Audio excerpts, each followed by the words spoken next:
Run them jewels fast. Run them jewels fast. Run them slow mo. Good evening and welcome to another edition of Uncut. Tonight, I'm very happy to have as my guest Mike Feinstein. You all will know Mike as a force in the cruise ship industry going back, cruise tourism industry, going back over 2 decades, Mike, probably. Yeah. And he is the principal developer behind what is known as Port Coral, which is Stake Bank Enterprises Limited. Right. Mike, welcome to our show. Thank you very much. Thank you for the opportunity. Now, Mike, I know you are a man who is never too eager to talk or to go on the media. What has prompted you to come forward at this time? Jules, you have a lot of stories going around out there and a lot of false. The facts are not being told. That's the bottom line. And I think I can throw some light on that. Now, let's start first by talking about your project, right? Because we have 3 projects out there conceptually. There's only one port being built. Right, only one has been built. So it's surprising for many people that so much arguments are being held about projects that are years away from completion, but nobody's paying attention to the project that's already near to completion. How do you feel about this? Well, obviously, the other ports have a different purpose, you know. What we're doing is we're well-funded, and so you might ask, well, why are we not trying to get an agreement with the cruise lines? We don't need to trade anything with the cruise lines because we don't need anything from them. In other words, So what you're referring to is that one of the main criticisms is that you all do not have a signed undertaking from any of the major cruise lines. But we don't need a partner. But you need ships, Mike. So where are the ships going to go? Well, We're going to finish the port, we will have the pairs, where are the ships going to go? where they have an agreement, where they have some economic interest. No. There's only one port, Okay. and there's only 2 docks for 4 ships. Where are they going to go? So you are saying that you have the advantage because only you will be ready to accommodate ships. You see, the Portico deal that they're doing down there, they don't have anything. They don't have financing, they don't have anything. So they need a cruise line to partner. And the cruise line will take everything. These guys will end up with nothing. They have Boskalis, which is a massive European dredging company. They have an undertaking, a partnership from Royal Caribbean. They have a partnership from... That's a joke, but anyway. But I've seen the MOU, Mike. You don't You've also seen the definitive agreement, right? Yes. That is garbage, right? The definitive agreement... Agreed. Is But that those garbage? two aren't equivalent. Royal Caribbean has signed an MOU. They gave a letter of They signed undertaking. an MOU because they saw something maybe they thought was valid, but it's not. And their lawyers should know better than that. So, That is a ridiculous document. do you think, from your experience, that because no government is saying, well, we have to walk back the terms of the definitive agreement to put it in line with what you got at Stake Bank Enterprises? Do you think Royal Caribbean will accept that? That's a hard sell. That's a hard sell. Our definitive agreement doesn't really give us that much. What process, let me just stop you before you elaborate. What process did your definitive agreement go through? Did you get it, did you approach Erwin Contreras to sign it, or how did it go? No. Our agreement went through the process. It went through what they call a subcommittee. And it passed the subcommittee, so then it goes to cabinet. And So yours went to the investment subcommittee? Yes, then it goes to the cabinet for what they call a green light. Okay. So we had that done, and then we negotiate a definitive agreement, which we did. Right. So that we see is a definitive agreement on the screen right now, on the live screen. But, sir, so it was signed. The Attorney General signed that, but the Attorney General was authorized to sign that. Your definitive agreement is only 14 pages. The Portico definitive agreement is over 30 pages. What do you think about that? Well, and no, it's. I will say it 10 times a week. It's obscene. What it gives away is obscene and illegal. But I'm saying, from your experience, Royal Caribbean obviously seized upon that definitive agreement. But talks are now being held. With Royal Caribbean, we're told, no one in the government has confirmed, but talks are now being held. And informed people say the economic terms can be adjusted. Why would the government want to continue dealing with that sort of a investor? Put it that way. You're a developer, you're not the investor. That is, I mean, that's a fraudulent document. The whole thing was done fraudulently. The whole deal is fraudulent.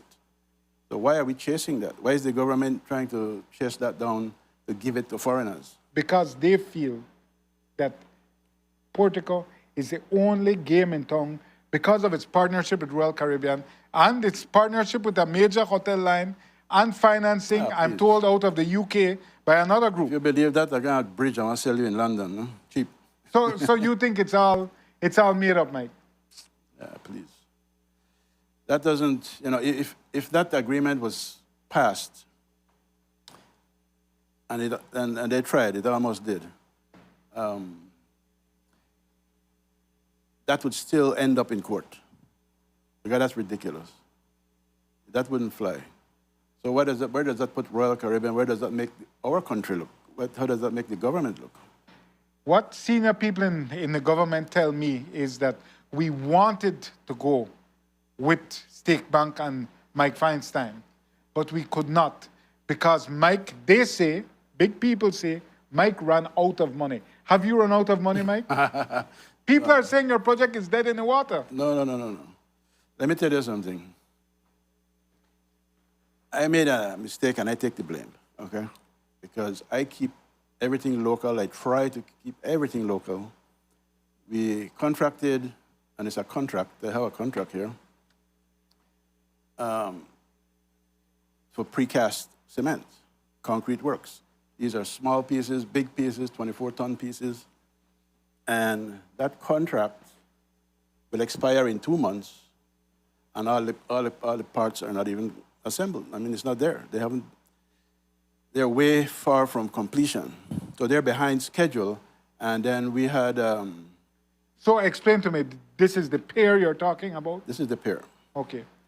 So the guys that do the assembly for that thing, we had some Panamanians here.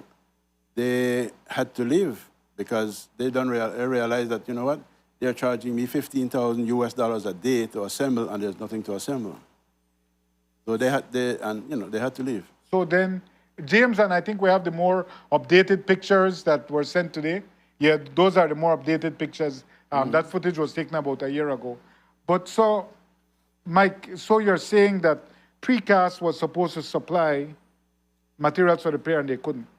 Let me give you an alternate version. What I heard, and I'm asking you to set the record straight if I'm wrong, but what I heard was that the Panamanian firm is actually now suing you because they're claiming that there were not proper geotechnical studies done. And moreover... That has nothing to do with it. That geotechnical study is concerning driving of piles. All the piles are done. The piles are sitting there, but the concrete is not ready. So we have another group coming in about 3 weeks because I think we just about have enough precast to start assembling. Okay, so you're saying because I heard the piles got lost due to the inadequacy of the geotechnical studies. No. We drove piles to what was acceptable and overkill by the engineers was 122 feet. So the minimum we have there is 122 feet, which is acceptable. and it's a safety factor of 3, so which is more than acceptable. When you start use technical terms like that, you worry me. You sound like the experts who they try bamboozle. Yeah. But what do you mean by safety factor of 3? Well, if you drive a pile down to 122 feet in this, as is in our case, the chances of it moving, right, could be, what is the risk? The risk is 1, 2, 3. 2 is considered overkill. We're around 3. So now, you said the piles are in place. All the piles are in place. They went through a hurricane and none of them even moved. Okay, and in fact, nothing moved out there. We have over 2,000 piles in the ground there on that property. And two Category 2 hurricanes passed through there already and did nothing. Nothing. So now, it's up to precast to deliver the event. Yeah, now it becomes like a Lego thing, You put what we call a donut inside the pile, you put a plug on top of that, then you start putting these huge concrete slabs and you assemble it. Then you put concrete to cover the whole thing. Basically, and that's done. You put fenders and stuff on it, of course. So then, the highly informed people in the government who tell me that you've run out of money. Well, that's bull. You have not run out of money, Mike? No, we cannot move forward on the pier because we're waiting on the precast. Okay. So, spend the money on what? Now, do you have adequate financing to finish the project? Absolutely. So now, when you look at it in the totality, your project, it was supposed to open probably 2 years ago. Where are we now? What are you looking at for a proposed date of completion?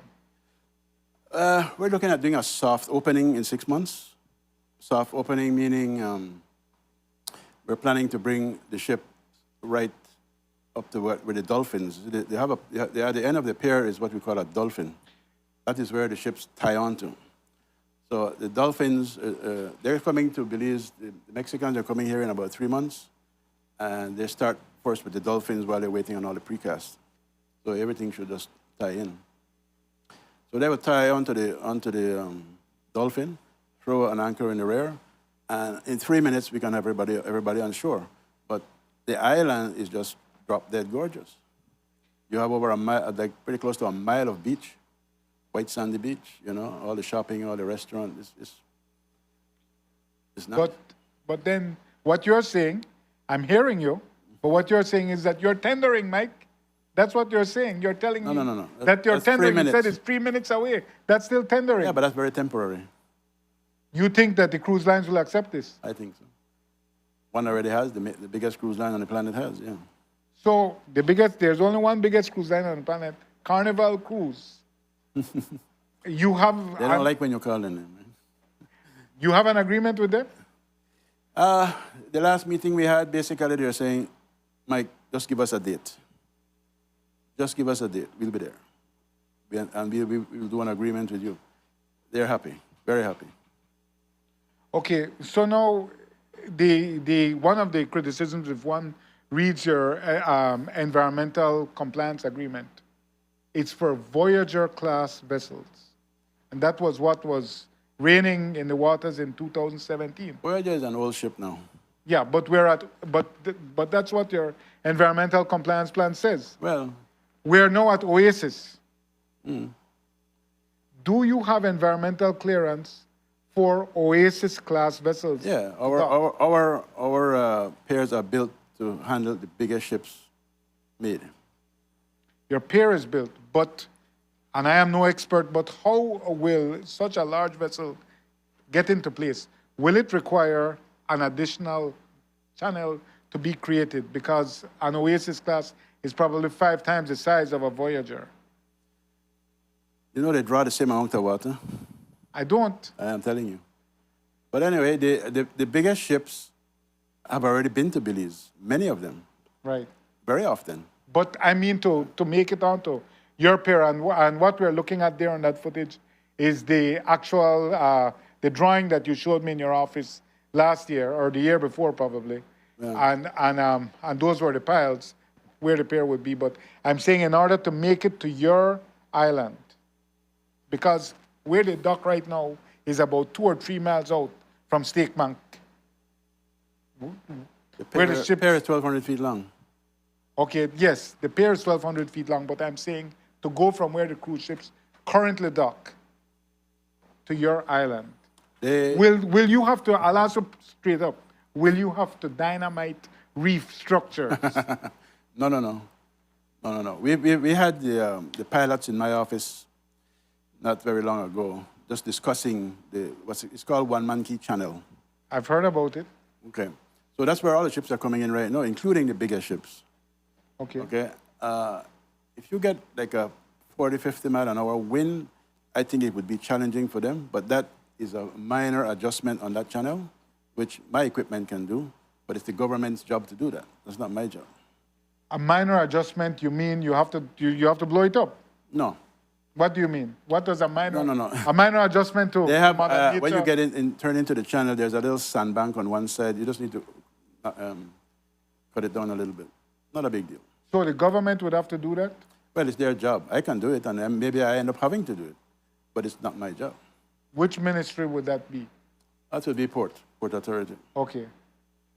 Speaking of Port Authority... But let me add to this that we have designed and engineered a shortcut, which when you come through English Key Channel, you go through, I wouldn't say the reef, but you go through the channel straight to Stake Bank. We have full environmental clearance to do that. Okay? That saves the cruise ships 1 hour coming in and also an hour, obviously, coming back out.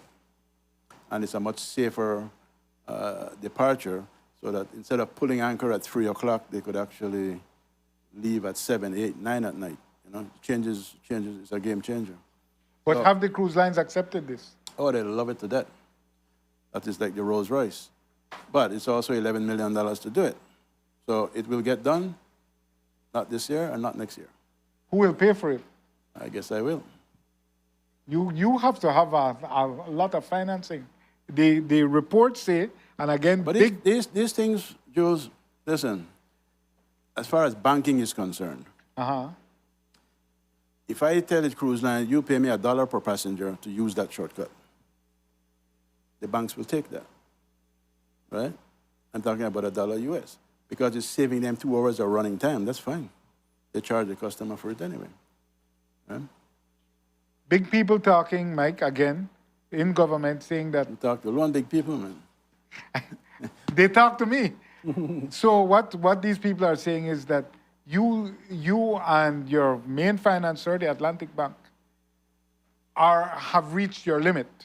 In fact, there are people in government who say that they had to call the central bank to allow the Atlantic Bank to lend you more than you already had, to create a special carve-out. Central bank has its regulations, and big projects, and I'm not the only one. There are many, many big projects that have been done in Belize, and the central bank helps all of them with the same thing.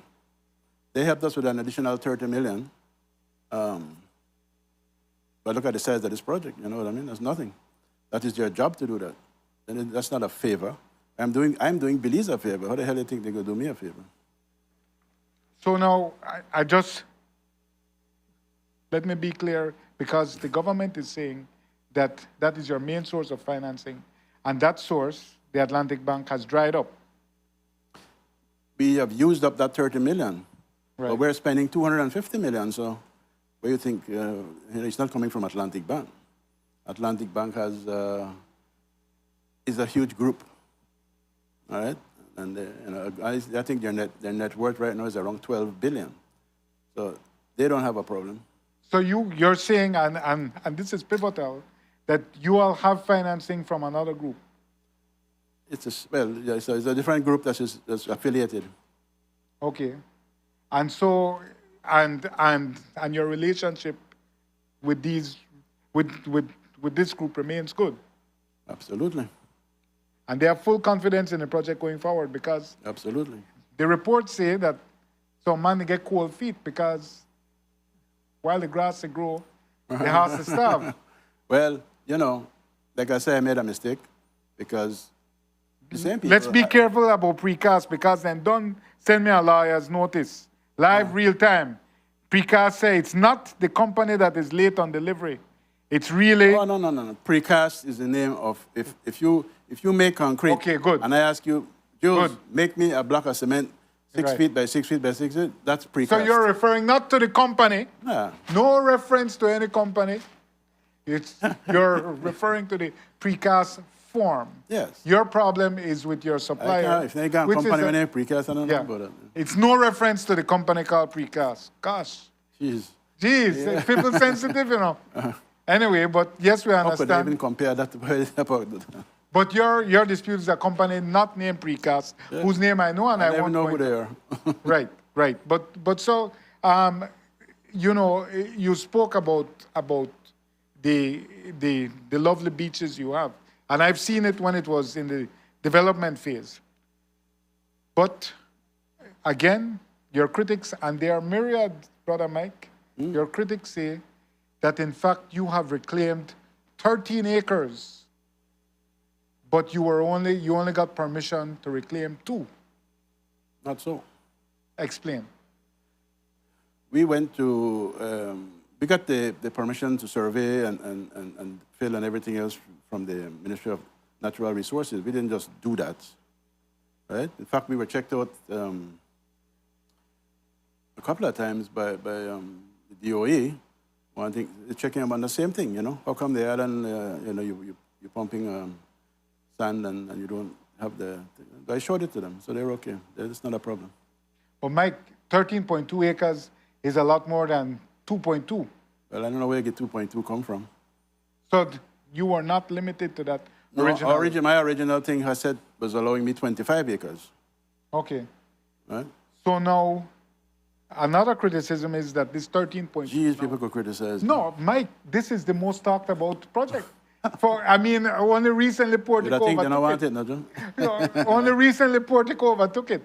But one of the concerns is that this 13.2 acres, you know, the bank had a certain security on it, but when they found out that this 13.2 is held by another company. No. And it caused some Everything dispute. belongs to State Bank. Everything, so it's not in a, you see? Everything belongs to State Bank. So now, Well, yeah, you just... they say that it was carved out and put in another company's name. Yeah, please. It was source for dispute.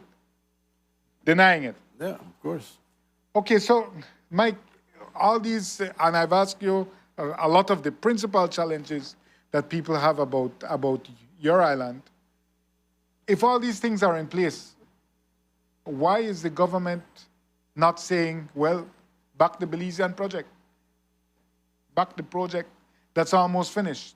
In fact, the government is doing all it can to save the definitive agreement, restructure it, and keep that on side. That seems to be the choice of the government. Well, I don't have no deal with the government. They don't have a piece of what I'm doing. Maybe that answers your question. We won't You're not going on that far road on there. that. We're not going down the road there. You're not chasing me down that rabbit hole. No, sir. You are. I don't know that anyone has a piece of anything, but I'm saying let's just talk about it. Yeah, but look at it. Why is the government chasing that? What is the reason? But we spoke about it earlier, Mike. You know? And why? And it's to all giveaway. You give it to Boscalis, you give it to Royal Caribbean. And what will we get? Why are we trying to give the country away like that? What's the big deal? Okay, but That's not right, man. I raised this earlier, but let me try to propose it in a different way. One of the main criticisms of your project has been that you have been unable to get a signed commitment from any of the cruise lines. I don't need a partner with no cruise line. But I understand this. Me and you have been talking about this for almost 2 decades.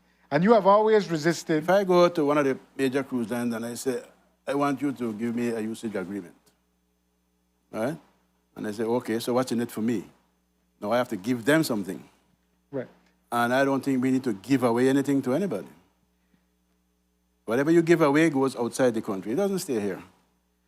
From the first time we spoke about this, you told me, in fact, that Certain people wanted to partner on the project. I started off with negotiating a partnership with Royal Caribbean. Right? I have tons of MOUs of it, and then the back and forth with 50-50 and 70-30 and 60-40 and back and forth, right? And in the end, I pulled out of the deal. I said, you know what? I don't really know why I have to give you anything. You know what I mean? I will find a way to do this myself. And indeed, from the outset, you have told me you don't want a model like that, but that is the model, right? You agreed that is the model that prevails in this Western Caribbean region, that the cruise lines become partners, and that is what creates a success of the port. I wouldn't go down that road, no. When I built the tourist village, right, I never one day picked up the phone and spoke to any cruise lines.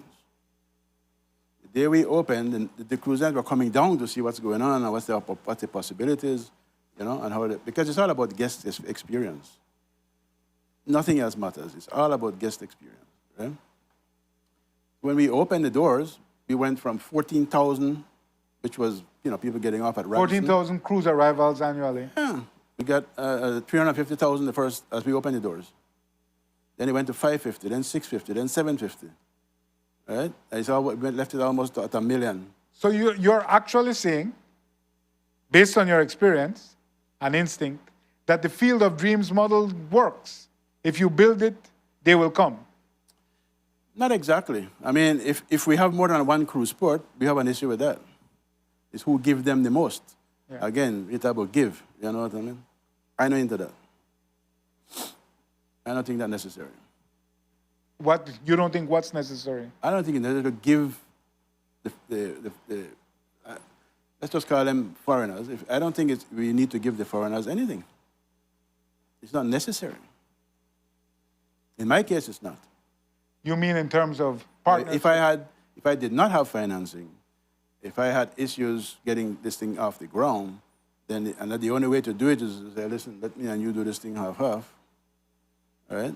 And you give me the money, and we'll build it together, and you own half, and I own half, or whatever the key. Normally, they will now own half. They will end up they own 80%, and you own 20%. Right. That is how they negotiate. That's how they deal. Right? So I don't need to go down that road there. Okay, well, we'll take our first commercial break. We're talking about roads, and when we come back, we want to ask about the big road, the Causeway, which is an integral part of the State Bank Enterprises Limited project, the Port Coral project. Will they be able to build a causeway? What's it going to cost? What's a realistic time frame? We'll talk about that and much more about the cruise tourism sector when we come back. Stay tuned to Uncut.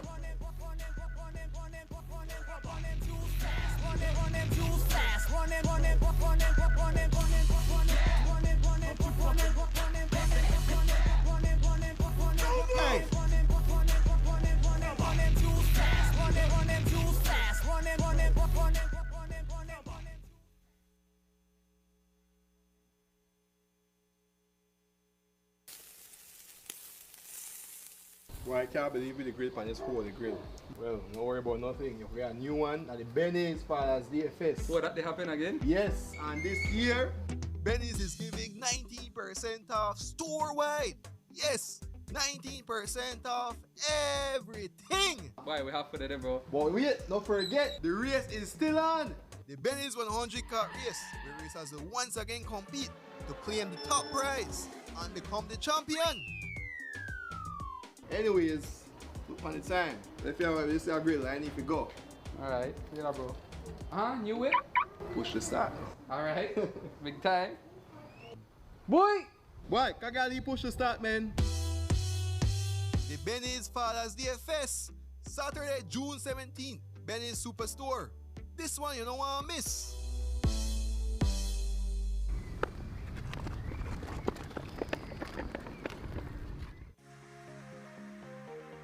Hats off to awesome grads and capes on for super dads. Enjoy stunning deals, giveaways, and savings from Cellular World for the dads and grads. Get up to 50% off the Samsung A04e or TCL A30 phones when you buy select phone models. Or 50% off the JBL Bluetooth Kids headphones when you buy any tablet. Select purchases comes with free surge protectors, gaming controllers, and wireless chargers. Wow, Dad! And celebrate that grad without breaking the bank. Shop at any of our 5 locations in Belize City, Belmopan, or San Pedro. Or via our virtual store on Facebook, Instagram, or WhatsApp at 615-5141. Celebrate Dad and cheer on the grad with an amazing gift from Cellular World. ¿Sabías que Hospital Galenia se sitúa en el lugar 27 del ranking nacional de hospitales privados de México? Estudio realizado por la Fundación Mexicana para la Salud y se ubica en el top 3 de la zona sur. Siempre a la vanguardia, Hospital Galenia, más que un hospital.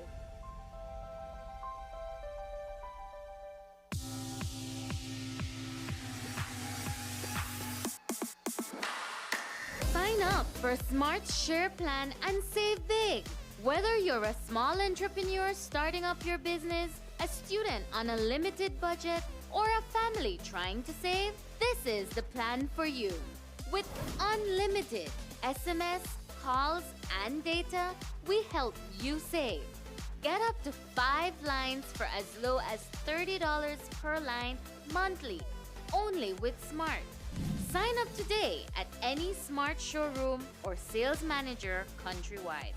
So get your business going, share more memories with friends, and be ready for the day with Smart.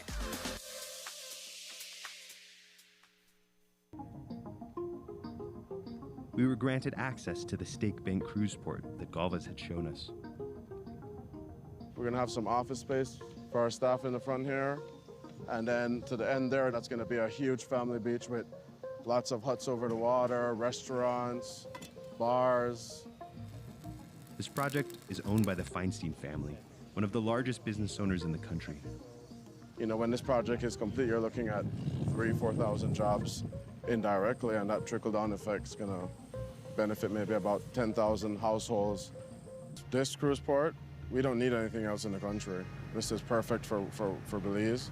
We're not overdoing it. I know there's a couple other cruise ports on the table. Now that's a disaster. What you're saying is that 4 would be bad, but 1 would be good. And what we're hearing is that none would be best. Yeah, but the country needs us, you know? This is what our country needs. Our Belize is gonna lose its cruise industry. You know, the cruise lines have made it very clear for years and years, actually, they've been telling the government that we need a dry dock. We can't be coming here and dropping our anchor, we need a dry dock. And so that's what we have done. We have, you know, this is a private entity and we have secured the future.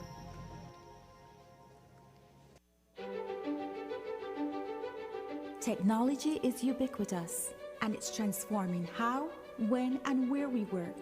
Fulltech Systems is placing award-winning devices in the hands of information workers, allowing them to work without compromise in a world without wires, to innovate, create, and to maximize productivity anytime, anywhere, satisfying the needs of the desk-centric remote and field worker and every other worker in between.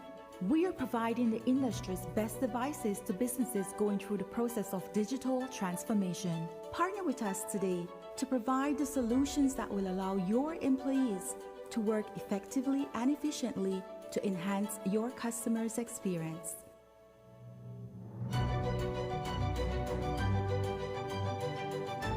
Fulltech Systems, your technology center, where you'll come for the price, but stay for the service.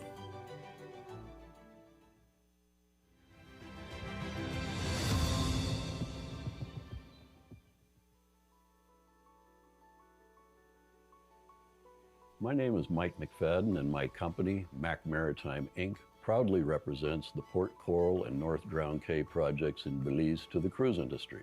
Cruise line representatives had been very supportive of this project prior to the pandemic.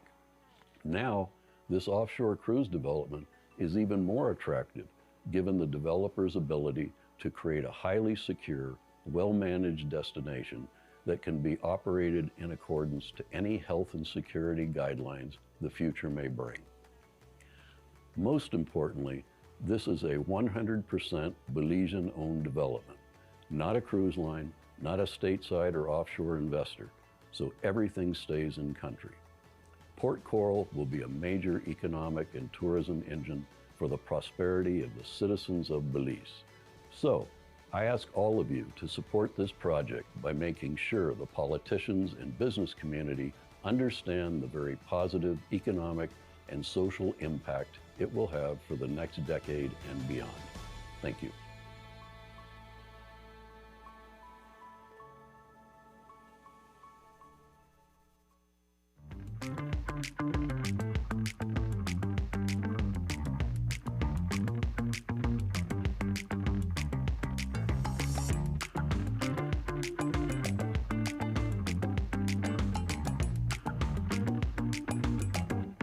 Welcome to Brody's Pharmacy, where our trained and licensed pharmacists have been serving the public for over 100 years.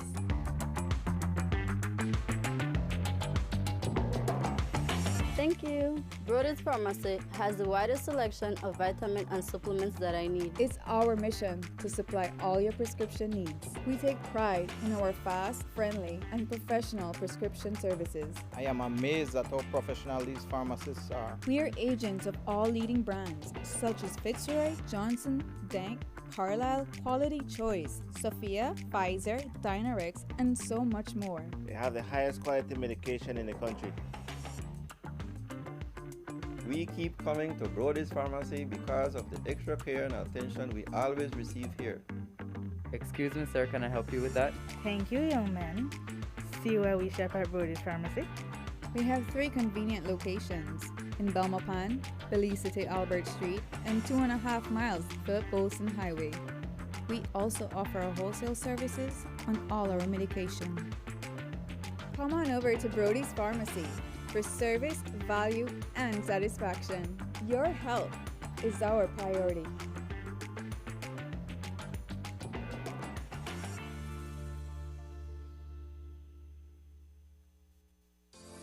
Experience Belize like never before with Port Coral. Carefully engineered and constructed, Port Coral includes beaches and state-of-the-art facilities such as restaurants, bars, pools, and stores that will be easily accessible by Belizeans and visitors alike.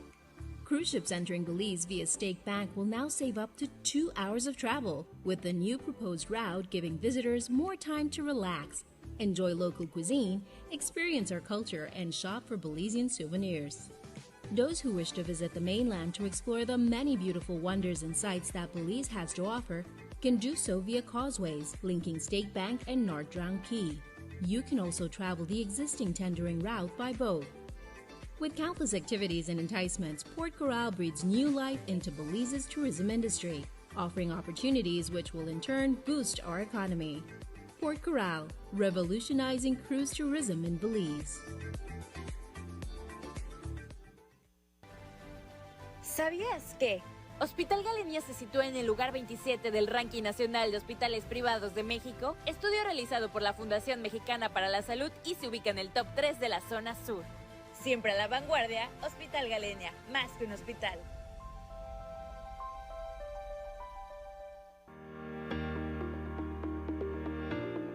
A new state-of-the-art cruise port is being built in Belize, which will be able to handle 4 Oasis-class cruise ships at any one time. Port Coral on Stake Bank Island will help solve all the challenges Belize City currently faces to offer a great cruise passenger experience. Port Coral will make the experience much smoother as cruise ships will actually be able to dock rather than tender. There will be 2 large piers, each being able to berth 2 vessels. The location of the new port will be 4 miles away from Belize City on Stake Bank Island and offer natural deepwater access. An authentic Belizean experience will be offered when cruise visitors arrive. Port Coral will provide visitors with high-quality services and amenities including a marina, shops, restaurants, and entertainment venue. There will be an area with kiosks for vendors to showcase the history of Belize, and even an independent shopping and entertainment area just for the crew members. Getting to the mainland will be easy, with visitors being able to get a short ride from the international port of entry at Port Coral to the terminal at North Drown Key. From there, guests can get to the mainland via a vehicle causeway which is open to the public. Ocean View Grand on North Drown Key will be developed with a boutique hotel and spa, beach hotel, beach club, beachfront estates and homes, lakefront multi-family units, marina condos, and more that will be connected to Belize City via 2-mile causeway. The Feinstein Group of Companies is proud to be the architect of this 100% Belizean project. For more information, please visit www.portcoral.com.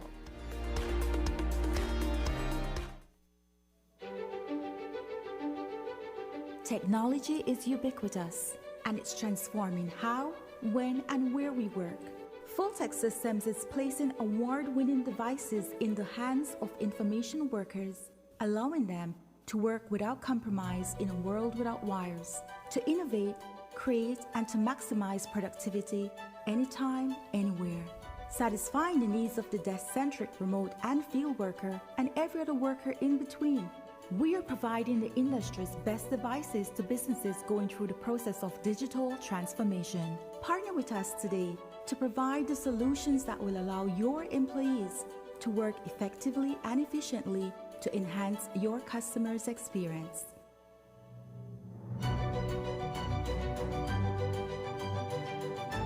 Fulltech Systems, your technology center, where you'll come for the price, but stay for the service. The next time you are passing creative marketing at 146 corner of East Collette Canal and Alenby, don't be shy. Come on in. Welcome to Creative Marketing, where everything is possible. We offer services like graphic designs for logos or banners or any other special request. Get designs printed on t-shirts for sporting events, special events like birthdays, or for your business. Get your polos or dress shirts officially embroidered with logos or business names.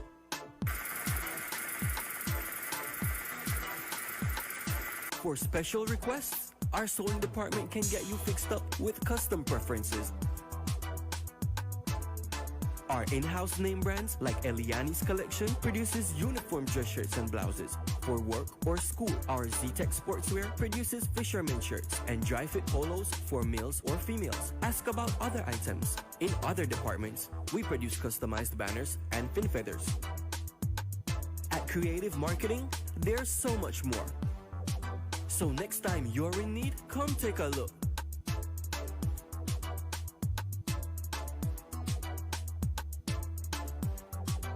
Call us at 207-2023, like us on Facebook, follow us on Instagram. Creative Marketing, where everything is possible. Belize Commercial Laundry and Linens is a new, automated, state-of-the-art and safety-engineered commercial laundry facility in Belize, offering a full array of top-quality laundry and linen services for Belize's healthcare and commercial sectors countrywide, including hotels, resorts, and restaurants. For more information on how we can serve you, contact us at telephone 227-3396 or info@belizelaundry.com.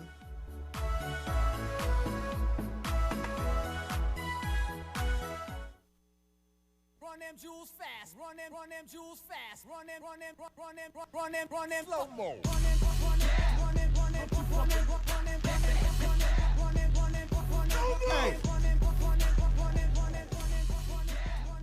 Welcome back to Uncut. We apologize for the extended commercial break, but the bus got standees tonight. On a beg son, most of the time the bus empty. Anyway, we're back here with Mike Feinstein, and we want to ask you, Mike, a lot of people in government and even the opposition have said that why not just have 2 cruise ports in the Belize district? Can that work? No. The numbers cannot support 2 cruise ports. That is idiocy. Cannot work. Explain to me from right now. As I say, because I don't come out much, I'm not in the media a lot. That doesn't mean I don't talk to the cruise lines. Yeah? The numbers, according to the cruise lines, not me, the cruise line, can reach 1.5, 1.6 in about 8 years, right? If all goes well and no more crisis, it's a possibility 1.7 million passengers in the next 8 to 9 years. That's it, all right? Because you have to understand how that industry works very quickly. And if you look at cruise ships leaving from Florida, okay? They leave Miami port, they go down to, say, Mahawal, they stop in Belize, they stop in Costa Rica, maybe Roatan. Honduras, yeah. And then they turn around, they go to Jamaica, Cayman, Cozumel, and then back home. That is the Western Caribbean cruise. So it doesn't matter if you have 5 ports in Belize. Okay, that's just chaos. But I mean, the numbers are the same because if you have, like, the busiest days would be Wednesday and a Thursday. So 4 to 5 ships coming in this area, right? And the numbers only add up to, I mean, the numbers are real. What it adds up to is maybe 800,000-900,000 passengers for the year. Right now, we only get about 700, right? That does, you know, when you look at our business plan, that not even make the numbers work properly, right? 700,000, you need more than 700,000. Oh yeah, 700,000 doesn't work for me at all. What do you need, 1 million? Our business model was at 1.2. 1.2. 1.2, everything flows properly. And how much would be the total quantum of investment at that stage of completion? 250 million Belize. 250 million Belize. So then if Portico is talking about investing 355 million US, how many passengers would they need? You do the math. Ridiculous. And that's my point. It doesn't work. What is it that they're hoping to do there is run me out of business. If they think that they can make that succeed because the cruise line is with them and this all the stars line up and they make this work, then according to that definitive agreement that they have or had, within a 25-mile radius, I didn't even get no head tax anymore. Right? So then we're dead. So that is sabotage. Right? Because Belize doesn't need more than 1 cruise port. You can't handle more than 1. All that is rubbish for them people to talk about. So, and that one would need over 1 million arrivals to be economically feasible, you believe? Because you see the head tax in Belize is, because of tendering, it's only $7. Right? But when you add the tendering, which is $5, so Belize, the cruise lines are paying equivalent to a lot of the Caribbean destinations. So, and they understand that if they take the tendering away, they are still spending $5 because they just add it onto the head tax. Then it's not cheaper for them. Right. Right? So they understand that. And we were talking briefly about the Causeway. I made a deal, well, we negotiated a deal with Royal some years ago. And we offered the same thing to Carnival. I said, listen, you're paying $5 head tax. Tendering fee. If you give me the $5, right, I'll build you the Causeway. And over a period of 7 years, we will reduce that to maybe $3. So now it becomes cheaper for you to be in Belize, right? And they all agree with that. That makes sense. But Carnival is saying, no, we don't even need the Causeway, it's not a big deal, right? Docking, we need the berths. We need to get on the island and my people have a good day. Half of them going out in a boat anyway, right? And the other half will just tender into where they'll catch a bus, right? And that's one of the main criticisms So that you know your what? project doesn't work without the causeways because people don't want to get back on a boat, and the marine tours are not that popular in Belize. No. What is not popular? That's very popular. Most of the tours right now you go river are over tours, you land. go snorkeling, you go reef tours, you go Kikaka, you go San Pedro. It's very popular. Right now, though, you have much experience at But the FSTV. tendering is not the issue, it's berthing. The tendering? I'm telling you what the cruise lines are saying, not me. You know, tendering is Royal attack rubbish, right? And we were negotiating the other day, you know, we have an NDA that we signed. And we started to work on putting something together. And one of their main things is, please don't build a causeway. Don't build a causeway. Why? Because the tendering is not an issue. And tendering from their FSTV to the island, for them, is magic. They don't need no causeway.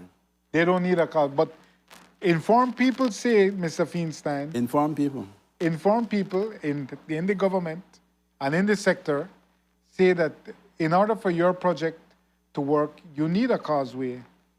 I'm telling you how easy it is to build a causeway. The causeway is the easiest part of my project. But that's tens of millions of dollars again. The banks will fund that, providing the cruise lines sign on that they will give me their tendering fee. That's a no-brainer. Do you have an ECP for the causeway and environmental Absolutely. compliance?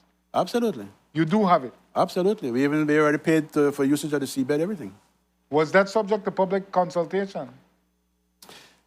Yes, it was. That went well. Everything we have is properly done. But Mike, I'm pretty sure we attended most of your public consultations, and I remember one for the port, but I don't remember one for the causeway. Because originally, North Ronki had its own causeway.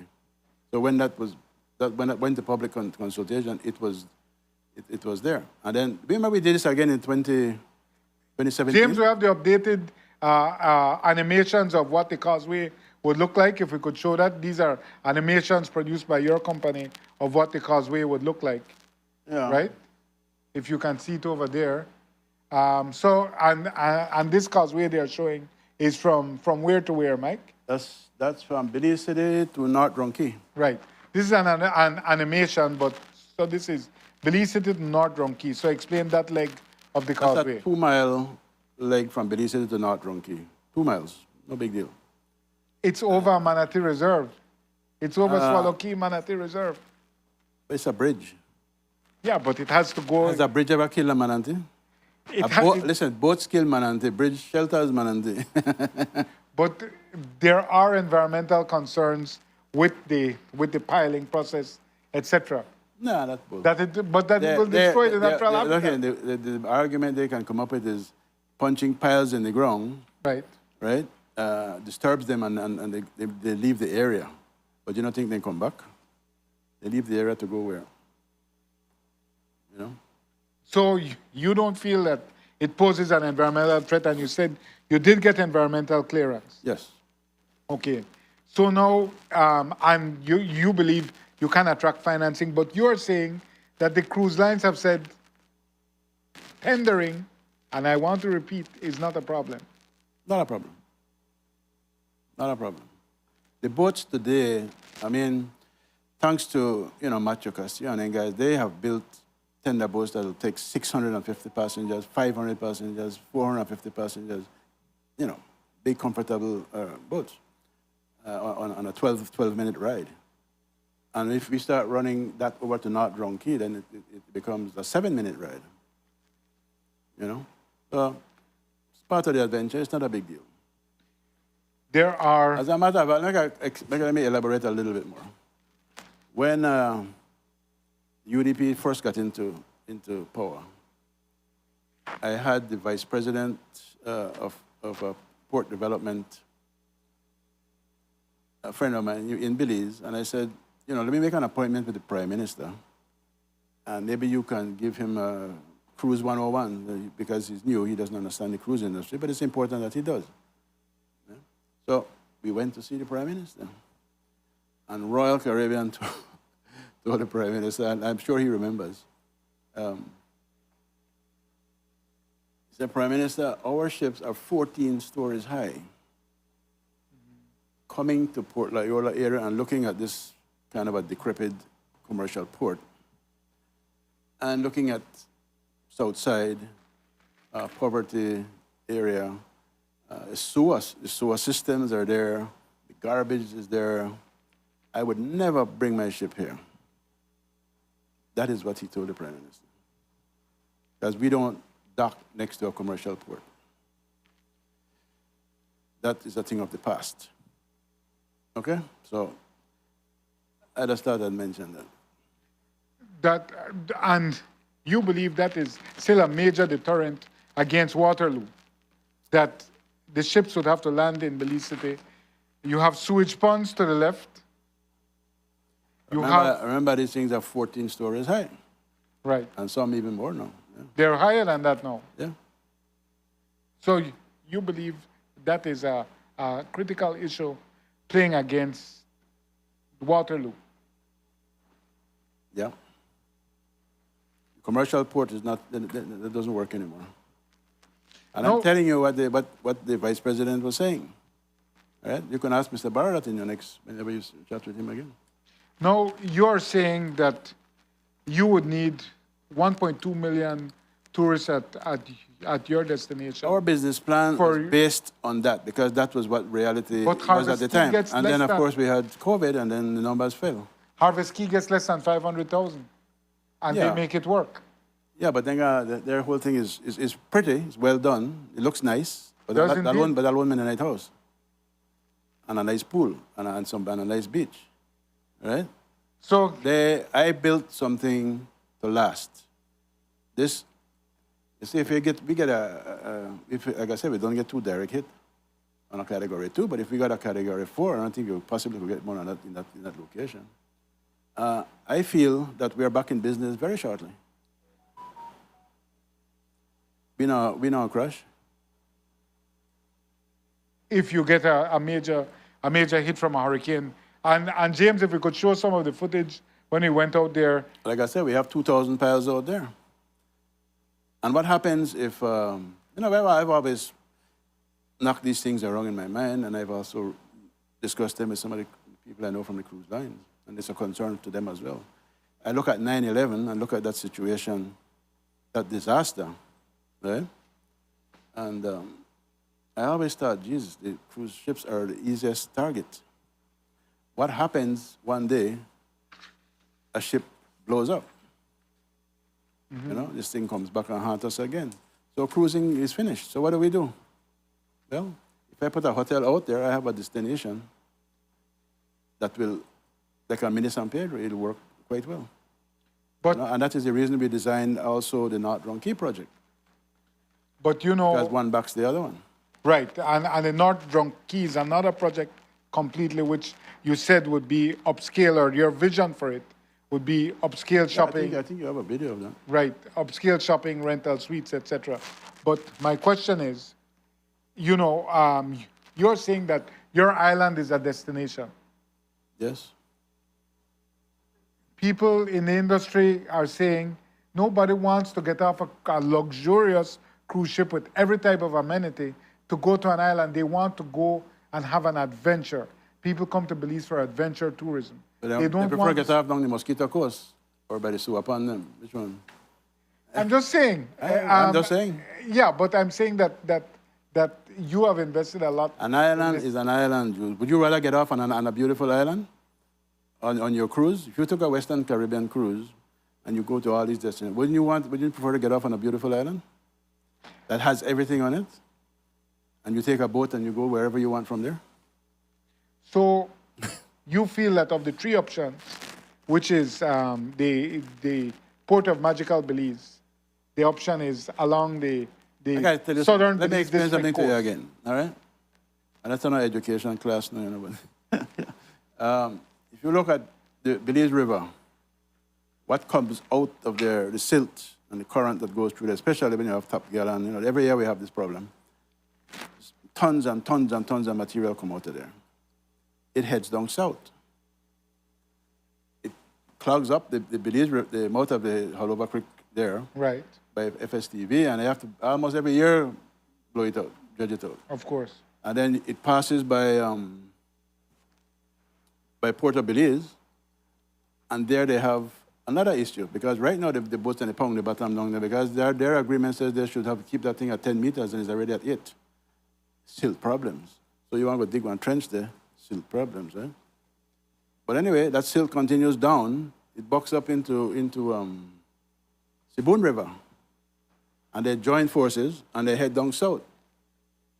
No, a couple of miles from there, he want to build this peninsula, or block it. So what happens on the other side of the peninsula?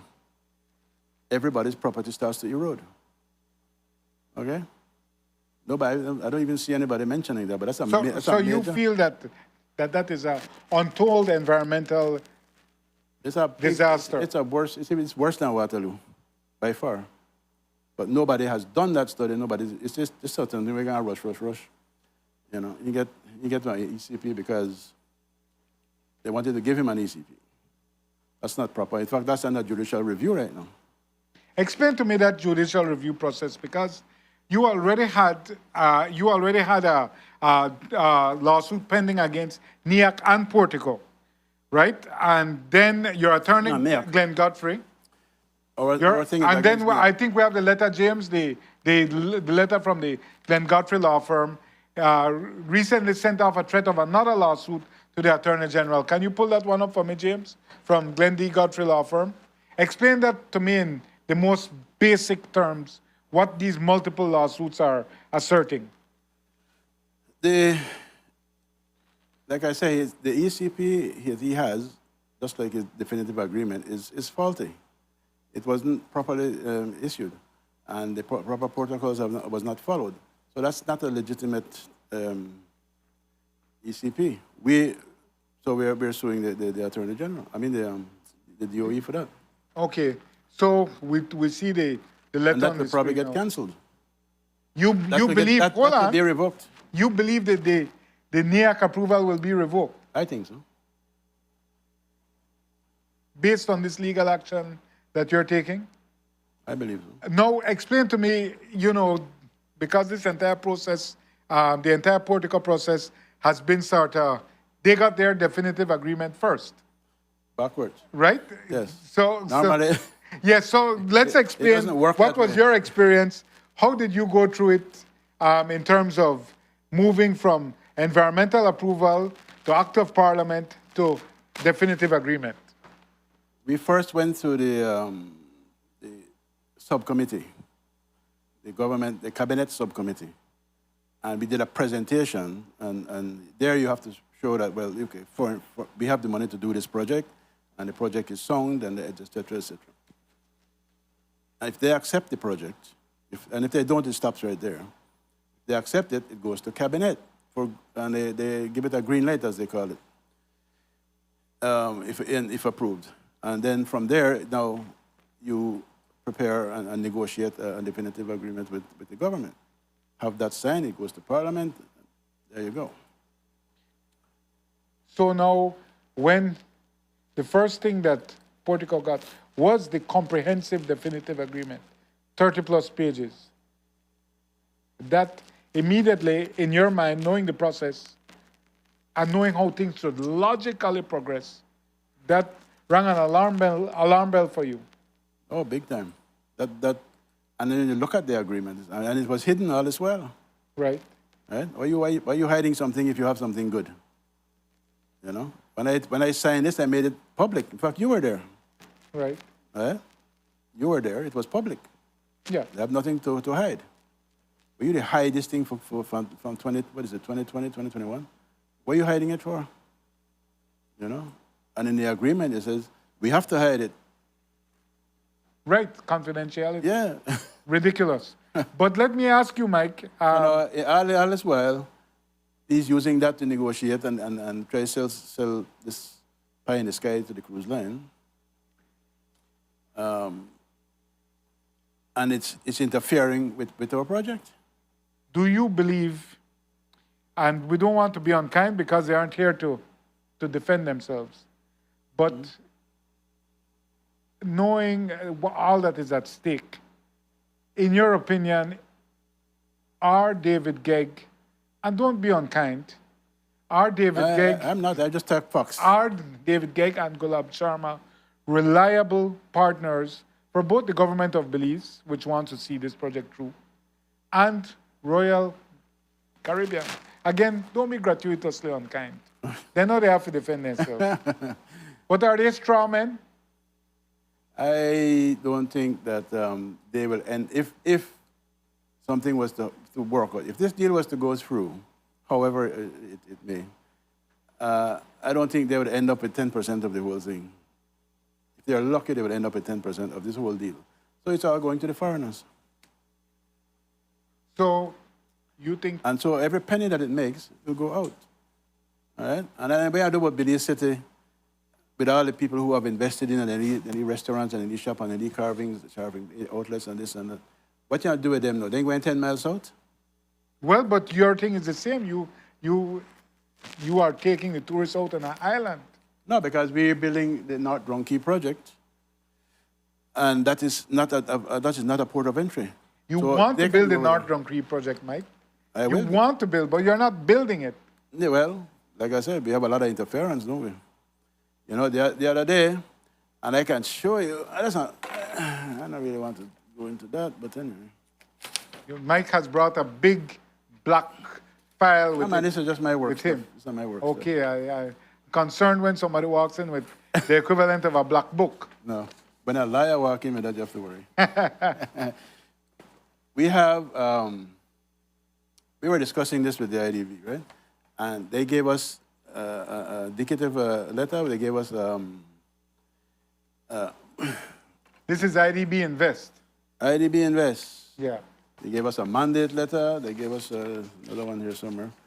So they were so interested in this thing, interested to the point where they're even offering me, I can just give you $10–15 million just so that they do business, you know, then we'll give you the next $50 million working on it. I mean, they were really, really gassed about this whole project.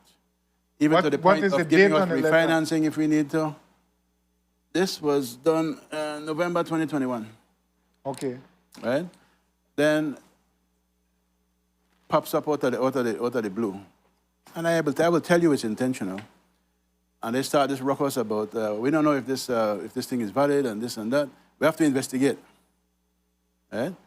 Now, if you put the Causeway on the investigation, I really can't go forward, right? Yes, because but ministers of the last we're in 2023, and up to today, they have not made a public announcement. They have not written me a letter to say, okay, you finished the investigation, we apologize, go ahead. You're free to build the Causeway, we made a mistake. But ministers of the last government said there was a specific instruction to the Chief Environmental Officer at the time, or the Department of the Environment, that no approval would be given for the Causeway, as I recall it, until consultation, a fresh round then of public consultations were held. So we did. Okay, in 2017, if you recall, now let me go back to 2007, because we had already 2007. We had already gotten an NCP clearance from the PUP, and we had already started the project. Right? We were dredging up the island at that time. We lost in 2028. I mean, the PUP lost, no we. Used to be we. I don't know, because when I spoke to a big PUP the other day, he said, Mike, pretend like it's a PUP. Yeah, well, you know, I got to tell you something. I have documented. I'm getting guys over $8 million already, you know. Really? And that's what documented. There's a bunch more that's not. I spoke to someone who said in the last election, you only gave the PUP $50,000. No, we spent about $600,000. $600,000 in campaign contribution. Yeah, because you don't give it to Chris Coe, but you give it to the ministers, the guys that are running. You help who needs to be helped. Okay. And I live in my office. That's a hefty chunk of campaign contribution. But I usually do better than that. But that's the gratitude you get back, you see. No respect. Well, you must feel... like Roger Dangerfield, no respect. but so when you did that, you thought that you would have good partners going forward? Well, you know, you have to pick. You have a choice. You have to pick a party. I have been blue all the while. Right. My whole family. Right. But as of recently, I tell you what, I have getting a lot of respect for Shine now. But what is your view of doing business? What's the relationship like, and the working environment or the investment climate that you have experienced under the Briceño administration? Not good. Not good. I tell you, I give these people all this money. I have never asked them for anything. Never. You know, most people say, I'll give you $1 million, but this is what I want. And you have that arrangement. None of them could ever say, I come and give them money and ask them for something back. Never. Really? Really. Really. I may be the only one. You might be, because I heard how politics work. You make your contribution, you make your request. Everybody does that, I know. I don't work like, I'm not looking for that. You know? I didn't know you're a philanthropist. I thought you were a businessman and a developer. That's right. But I work for what I have. And I do it, and I do it right. I don't want no favors. Just give me what I deserve. So then, what do you think of what has evolved under the PUP? Because you feel, and this is your view, that the government functionaries are really acting as negotiators on behalf of Portico. Obviously. That's for personal gain, whatever. I don't know that it's a personal gain. We're not going there. I don't know. There's no indication of personal gain. Well, I'll cut that. Let me try. Let's not go into the personal gain. What the hell else it could be, no? Yes, but it could be that people are operating. I can't figure it out. People are operating. You can't figure it out. But people are operating in the public interest. Government functionaries operate for the best interests of Belize. So how the best interests of Belize are saying right now, by their interpretation of the facts as they know it on the ground, that this is a project with the greatest prospect of success. That is what their information tells them. You feel differently. Oh, big time. Yeah. Yes. But are you able to, for a minute, say, all right, I get it. They have an MOU from a major cruise line. They have an agreement from a major hotel to build a 500-room hotel there. But listen, are you able to conceive? If I had an agreement like that, and I have ministers fly business class, right, to sit down in front of the Royal and say, we got this, right? And they got the financiers. They try find money for this project. But I have to tell you, nobody not try to find no financing for me. They not do nothing for me. But like I said, I don't ask for nothing. But you believe that as a Belizean, you should have been given a chance. I think more respect should have been given this. Great. We'll take our final commercial break now. When we come back, we will ask Mr. Feinstein, you've been in the cruise business for over 2 decades. What is next for cruise tourism in Belize? What is the future for cruise tourism in Belize? And even if he defeats Portico and Boscalis and Royal Caribbean, he can't beat the next Michael. The next Michael, that one tough man to beat. We're going to ask him when we come back about Waterloo and the future of cruise tourism in Belize. Let's take our final commercial break. Please stay with us.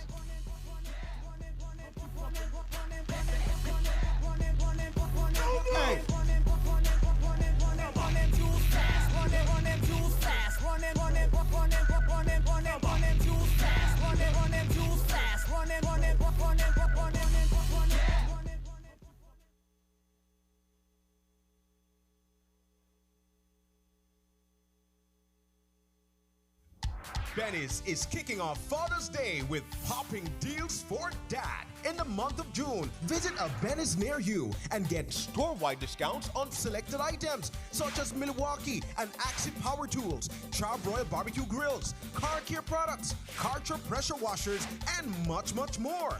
Make dad happy with popping deals for dad in June, only at Benny's. Benny's, Benny's, oh, Benny's, Benny's.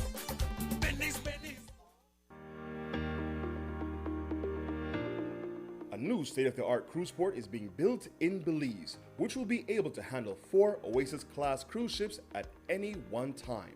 Port Coral on Stakebank Island will help solve all the challenges Belize City currently faces to offer a great cruise passenger experience.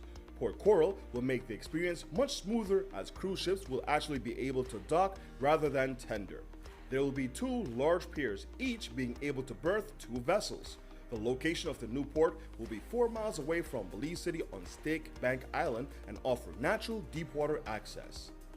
An authentic Belizean experience will be offered when cruise visitors arrive. Port Coral will provide visitors with high-quality services and amenities including a marina, shops, restaurants, and entertainment venue. There will be an area with kiosks for vendors to showcase the history of Belize, and even an independent shopping and entertainment area just for the crew members. Getting to the mainland will be easy, with visitors being able to get a short ride from the International Port of Entry at Port Coral to the terminal at North Drown Key. From there, guests can get to the mainland via a vehicle causeway which is open to the public. Ocean View Grand on North Drown Key will be developed with a boutique hotel and spa, beach hotel, beach club, beachfront estates and homes, lakefront multi-family units, marina condos, and more that will be connected to Belize City via a 2-mile causeway. The Feinstein Group of Companies is proud to be the architect of this 100% Belizean project. For more information, please visit www.portcoral.com. ¿Sabías que? Hospital Galenia se sitúa en el lugar 27 del ranking nacional de hospitales privados de México, estudio realizado por la Fundación Mexicana para la Salud y se ubica en el top 3 de la zona sur. Siempre a la vanguardia, Hospital Galenia, más que un hospital.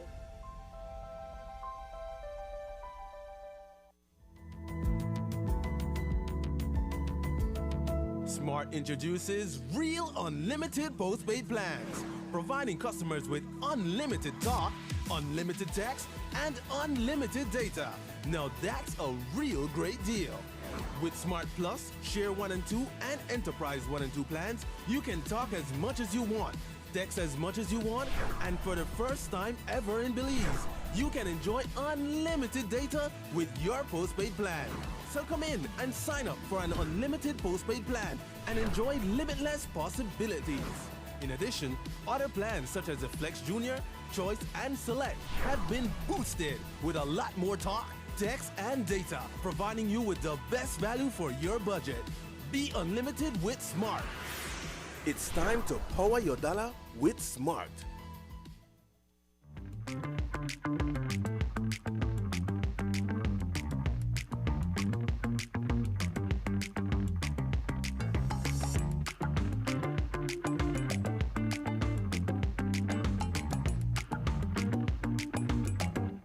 Welcome to Brody's Pharmacy, where our trained and licensed pharmacists have been serving the public for over 100 years.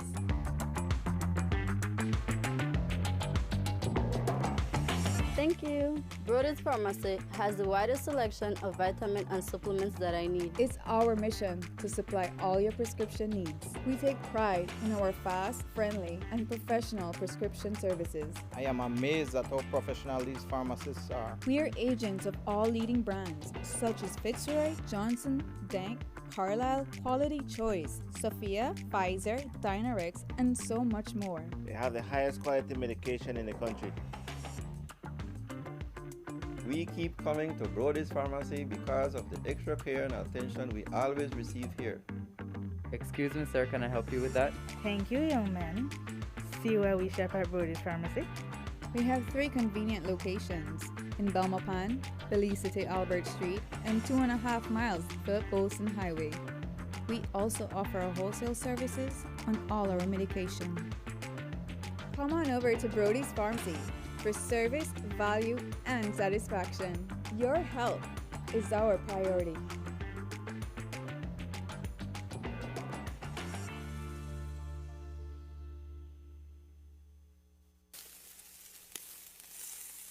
Well, I can't believe the grill pan is holy grill. Well, don't worry about nothing. We got a new one at the Benny's Palace DFS. So that they happen again? Yes, and this year, Benny's is giving 90% off store-wide. Yes, 19% off everything. Why we have for the day, bro? But wait, don't forget, the race is still on. The Benny's 100 car race, where racers will once again compete to claim the top prize and become the champion. Anyways, on the time. If you see a great line, if you go. Alright, yeah, bro. New whip? Push the start. Alright, big time. Boy! Boy, Kagali push the start, man. The Benny's Father's Day Fest, Saturday, June 17th, Benny's Superstore.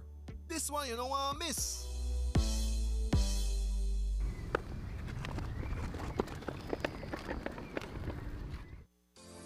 Experience Belize like never before with Port Corral. Carefully engineered and constructed, Port Corral includes beaches and state-of-the-art facilities, such as restaurants, bars, pools, and stores that will be easily accessible by Belizeans and visitors alike. Cruise ships entering Belize via Stake Bank will now save up to 2 hours of travel, with the new proposed route giving visitors more time to relax, enjoy local cuisine, experience our culture, and shop for Belizean souvenirs. Those who wish to visit the mainland to explore the many beautiful wonders and sights that Belize has to offer can do so via causeways linking Stake Bank and North Drown Key. You can also travel the existing tendering route by boat. With countless activities and enticements, Port Corral breathes new life into Belize's tourism industry, offering opportunities which will in turn boost our economy.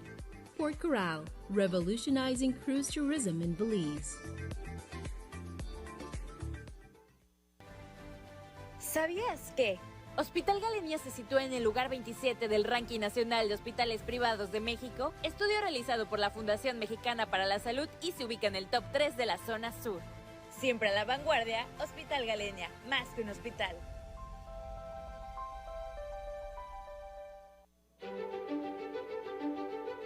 Technology is ubiquitous, and it's transforming how, when, and where we work. Full-Tech Systems is placing award-winning devices in the hands of information workers, allowing them to work without compromise in a world without wires, to innovate, create, and to maximize productivity anytime, anywhere, satisfying the needs of the desk-centric remote and field worker and every other worker in between. We are providing the industry's best devices to businesses going through the process of digital transformation. Partner with us today to provide the solutions that will allow your employees to work effectively and efficiently to enhance your customers' experience.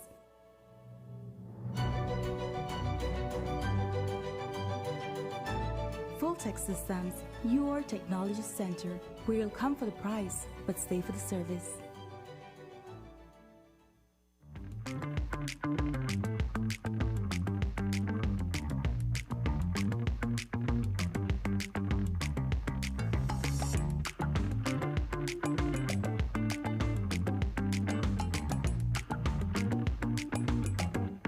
Welcome to Brody's Pharmacy, where our trained and licensed pharmacists have been serving the public for over 100 years.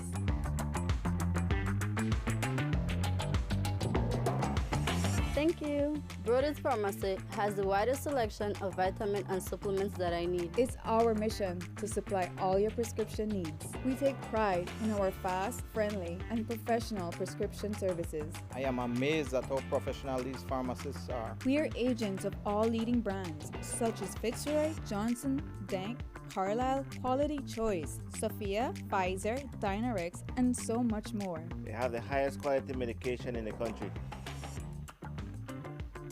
We keep coming to Brody's Pharmacy because of the extra care and attention we always receive here. Excuse me, sir, can I help you with that? Thank you, young man. See where we shop at Brody's Pharmacy?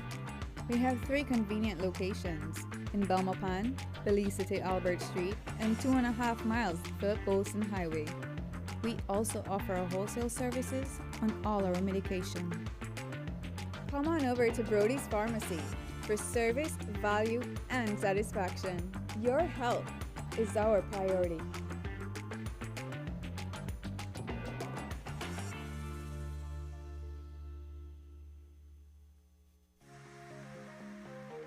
Had Hats off to awesome grads and capes on for super dads. Enjoy stunning deals, giveaways, and savings from Cellular World for the dads and grads. Get up to 50% off the Samsung A04e or TCL A30 phones when you buy select phone models. Or 50% off the JBL Bluetooth Kids headphones when you buy any tablet. Select purchases comes with free surge protectors, gaming controllers, and wireless chargers.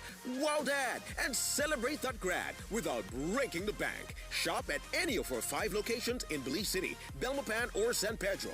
Or via our virtual store on Facebook, Instagram, or WhatsApp at 615-5141. Celebrate Dad and cheer on the grad with an amazing gift from Cellular World. The next time you are passing creative marketing at 146 corner of East Collect Canal and LNB, don't be shy. Come on in. Welcome to Creative Marketing, where everything is possible. We offer services like graphic designs for logos or banners or any other special request.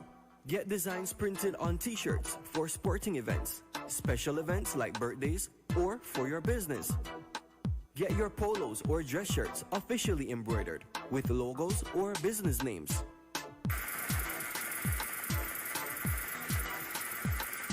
For special requests, our sewing department can get you fixed up with custom preferences.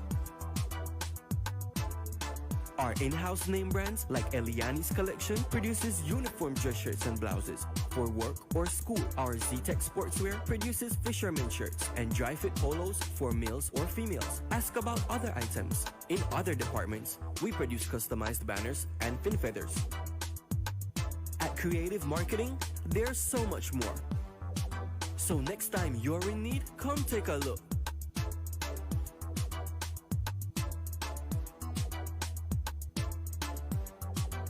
Call us at 207-2023, like us on Facebook, follow us on Instagram.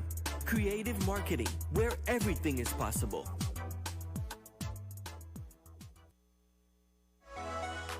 Belize Commercial Laundry and Linens is a new, automated, state-of-the-art and safety-engineered commercial laundry facility in Belize, offering a full array of top-quality laundry and linen services for Belize's healthcare and commercial sectors countrywide, including hotels, resorts, and restaurants.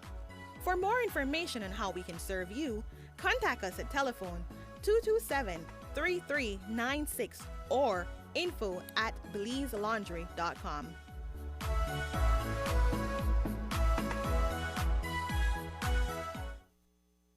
Run them jewels fast. Run them jewels fast. Run them slow mo.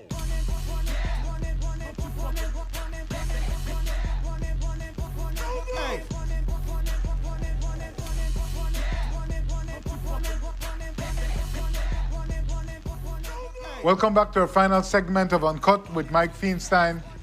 Mike Feinstein, I was reminded by big people in your family. But so, Mike, okay, I've been called worse. I am sure you have. Mike, when you look at this difficulty with the government of Belize, and your disappointment in them, they say they are the ones disappointed in you. And I raised this earlier, but I just want to resolve the point. The government says they're the one disappointed in you. They say they got 60 million approved for you in additional financing for you to finish the project, and you couldn't finish it. That's what people in government are saying. How do you respond? I believe it was 30, I'm not sure. But you only talk US, Mike. That's the problem. There's a huge difference between 30 and 60 million. That's what worries me, Mike. If people in government are saying 60 and you're saying 30. 30, same thing, no? And become so concerned. Oh, boy. Listen, you don't think this industry was in jeopardy to the point where the cruise lines were threatening Belize. If you don't build a docking facility, we're pulling out. Right. You probably remember that. And this was going on over and over and over, but yet nobody wants to build this project. So I took the initiative, got it together. As I told you, there's a history behind that, but anyway, So I started to build the project, and then all of a sudden, two more want to develop themselves when only one can work. So the government should at least have the decency, right? Some sort of business ethics, and say, listen, we have to give you enough time to recoup your investment. And then if the numbers are there and Belize can handle another port, then let's look at that. So you think that you've been... So why not build two and take the risk that my boat fail? What kind of foolishness is that? No leadership. Okay, so let me ask you, you know, what we've spoken about the definitive agreement, how excessive the concessions are. But who do you think, let me be careful because I don't want we impute nobody. Where do you think the definitive agreement was prepared? And as Dickie said, no call no name. Well, I know how we lawyers write. Okay. Right? No call no name. I don't call no name. Uh-huh. You look at the document, and only the first 2 pages look local. Okay. After that, it's, you know, paragraph 2A, section A, B, 1, D, 1, 2, this, you know, this kind of language. James, you have footage of the definitive agreement as it's misspelled on so you will see a trend there. I mean, it's obviously none of our guys. As a matter of fact, their attorney, that's not Mr. Morales writing at all. So you do not believe it was locally prepared. You believe that it's by some big corporation. A big corporation, basically, say, if you go past this, you're going to deal. Thinking that you can't pass that, then. And he did. Almost. He got a minister to sign it, the same minister who signed Harvest Key. You know that's the argument, right? That this is the same minister who signed the agreement for Belize Island Holdings Limited, which is Norwegian's Harvest. But he had no authority to sign that, so it's no good. Yeah? Like the Parafit signed my one, but he had full authority to do so. You know, So you have a thing called, lawyers will argue, you have a thing called ostensible authority. Yes. But indeed, I think the government has accepted that they can't go ahead with it. But that is only because the heroic Mr. Mahler stopped it in the cabinet. The legislation was drafted. So I heard. It was all prepared. And we won't, I don't want to engage you on motives, but when you learned that that definitive agreement went to cabinet for approval with proposed draft legislation, what was your emotional reaction? I almost get my throat cut. I mean, what kind of foolishness is that? They did this directly killing my project. Right. So, yeah, I mean, you must have been aghast and alarmed that this project you've invested everything into. It's amazing what these guys will do. You know? How did that get there? Who brought it to cabinet? We're still asking that question. Who actually brought that to have it passed? Who is so I am reliably so informed brazen? That it's Chris Coye who brought it. That's the information I got as well. To cabinet. And I have asked Chris about it, and he said he won't discuss cabinet matters. And he's an attorney. But 2 members of the cabinet have said it. But as I understand it, the directive was given to him because government met with Royal Caribbean. Leading figures in the government met with Royal Caribbean and said, let's do this. And the Prime Minister, as I understand it, green-lighted it based on the imperative from Royal Caribbean saying, we have this agreement, let's go ahead with it. And we have to assume all people are acting in the best public interest or for legal purposes. Let's leave it there. But I am saying that, so you see this agreement now, and this is coming to cut your throat. Your first idea has to be, how do I retaliate? We retaliate by retaliating. We actually did a lot of things to stop that. We were involved in a lot of that. It does not come to surface, but yeah, we were behind a lot of that. We put a stop to that, and we will always do that. You know? Let me tell you something else, right? the ex-attorney general, Mike, went to Miami. They're a very big fan of yours. I heard he went to Miami on your behalf. So you know a lot then. So anyway, he went to Miami to sit with Royal Caribbean and told them that this piece of paper is garbage, it's not worth the paper it's written on, in exactly those words. And he didn't convince them? I got to know. He was the Attorney General at the time that this was done, and he's telling them it's no good, right? But like I said, people, they fly up on business class, they go to Thailand, don't worry about that, no, we're going to fix that, we're going to fix that. They actually kept it going. But until now. But let's take the definitive agreement out of the picture, Mike, because they're going to negotiate it, and when it's done, it will look as tame and completely stripped away as your 2017 agreement, which is literally a bare bones agreement. Yes. So then there's no problem. You slayed the definitive agreement, or the United Forces of Exposure have slayed the definitive agreement. Size, don't you?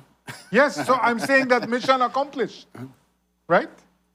So then there can be no problem with the definitive agreement. So if there's no problem with the definitive agreement, then there's no problem. How do you respond to that? First, he needs to do, they have to get a proper ECP that is under judicial review. So you feel, and this is fundamental. I think they need to start that process from scratch.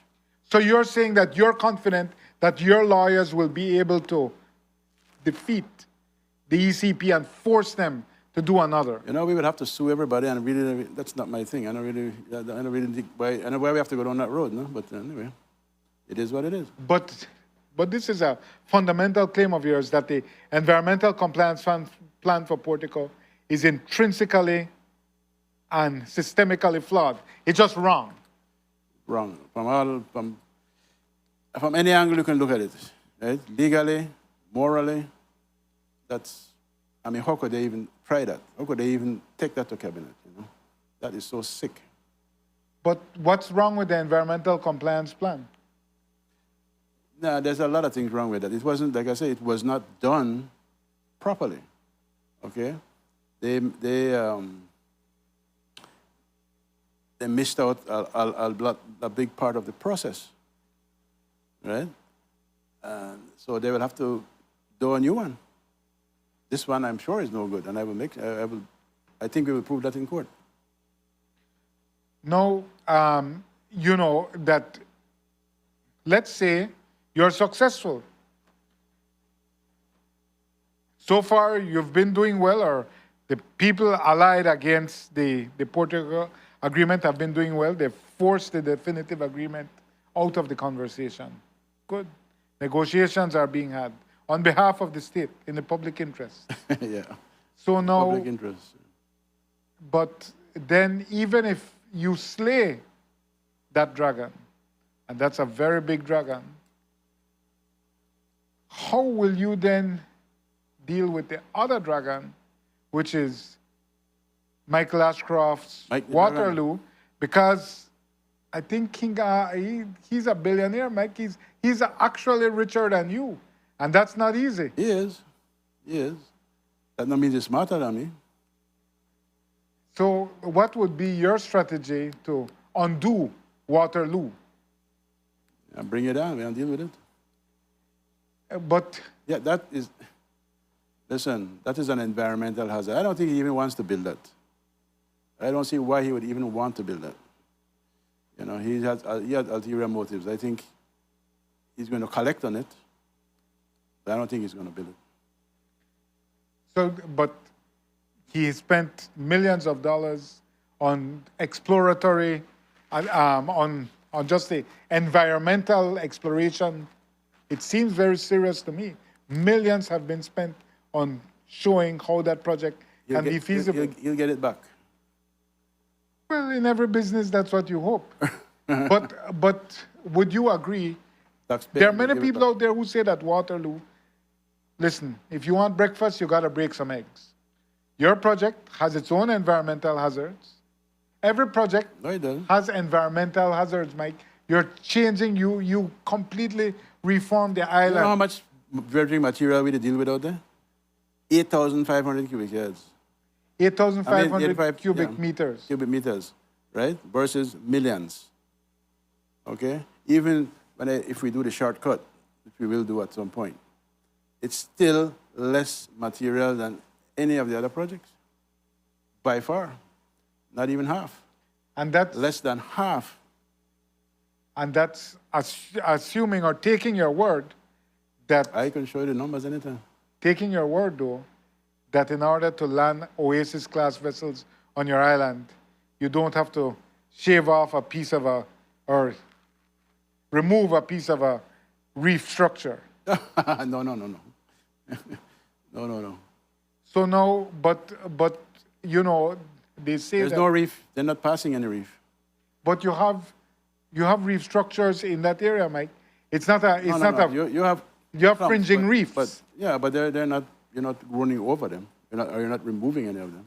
There's a channel. It's already engineered. We have that done already. Yes, but anyway, you said the vessels can't fit, so that's fine. So, or as you said, but let's look more with more focus at the actual issue of Waterloo. There are a lot of proponents of that project who say that, listen, yes, you have to dredge, but the socio-economic benefits for the Port Loyola area are so significant. That area will be raised from all poverty. It will be that's 8.5 million cubic meters of mud. They are put back at Port Loyola. What are they do that? I'm sure that I haven't read their entire environmental compliance application, but what they argued is that it can be, I believe they argued, it can be suitably used for landfill. Mud? No, not that kind of mud. Let me ask you, Mike. Then you get farther down, maybe. Yeah. Do you have, I saw a release from the Port of Belize recently saying that the Port of Magical Belize has no port license. That was like a wildcat press release. Do you have a port license? Yes. We are the only cruise port that's licensed. No, FSTV is licensed. That's a port of entry. That's not a docking Explain to me. So you have a license from the Belize Port Authority? That's correct. Because what did you think of the release that the Port Authority, sent out saying that Port of Magical has no port license? They're making that very clear. No, they don't. They don't. Listen, all they have is, so far, drawings on a piece of paper. How can you get a port license on that? They have big undertakings, Mike. Yeah, they have big plans. Big undertakings. Good. No, I'm just saying, you know, you have signed undertakings from people, but you have said how you feel about that. Let me ask you, you know, and we alluded to it earlier, a lot of people, it's hard to have any conversation about cruise without talking about Carnival Cruise Line. And you said that indeed you have had talks with them. Your pronouncement was that they said, when will it be ready? Give them a date, is what they said. Give them a date, they're coming. Give them a date, they're coming. Even if you have to, at the initial stage at least, tender in the passengers. It's not how you call that tendering. Listen, that ship will park where the bow is actually hanging over the beach, just to bring them ashore. I wouldn't call that tendering. You still have to put them on a boat, Mike. Yeah, well, you can walk on the bridge or go get up on the boat, whatever. So, allow me to ask you, that's very, very temporary. What is the date that you've given them?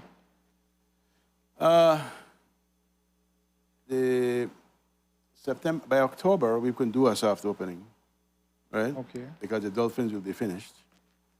And by January next year, we should be okay.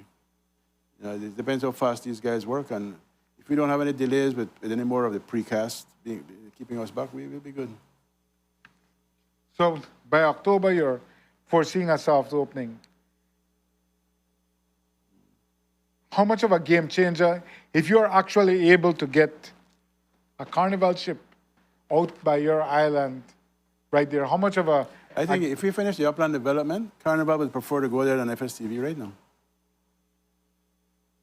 Now, FSTV, we know that you are the one who you're doing a real low, Mike, because you sold them the license with the Belize district exclusivity, and then you challenged it and overturned it.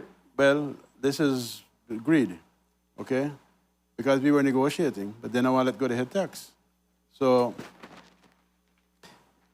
my agreement, my definitive agreement for FSTV at the time, matured in 2011. 2011. So I know it was, again, it wasn't a big deal. And then when these guys bought it, and I explained to you, the only reason I sold it because I wanted to get Stake Bank done. So I had to get rid of that debt.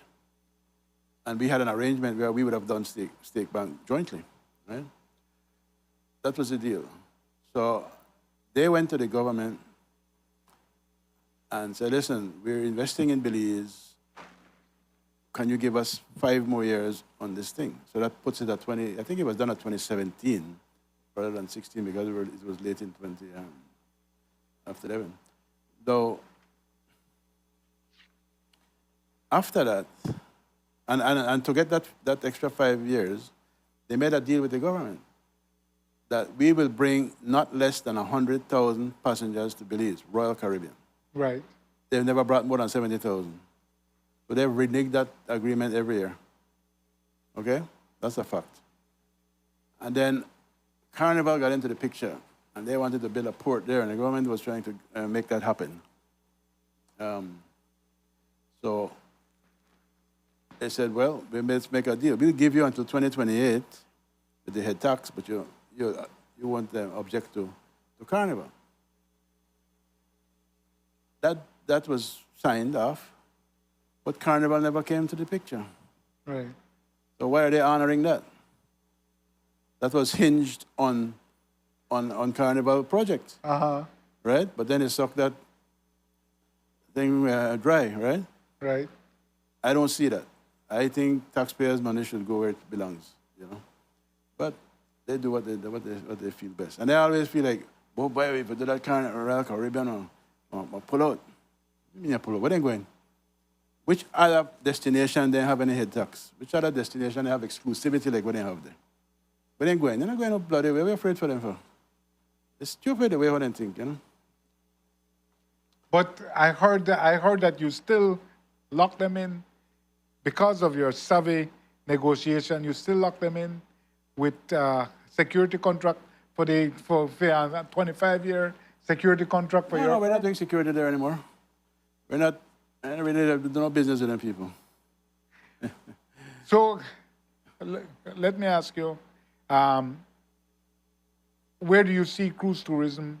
I want to ask you in 10 years, but let's ask even in the more near term, what's going to happen in 5 years in cruise tourism? What do you see happening with the expressed volition of the government to say, this is the project we want? That's what big people in government have said about the Portico project.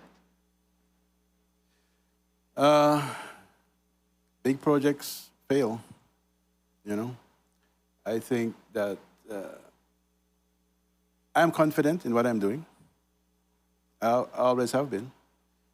And, you know, these things that pop up by people who don't understand the industry really and just greed. You know, it's just greed that drives this stuff.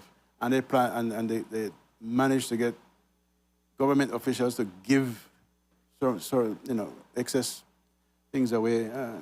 I don't see it working. And I'm not worried about it. So then what will be pertaining in 5 years?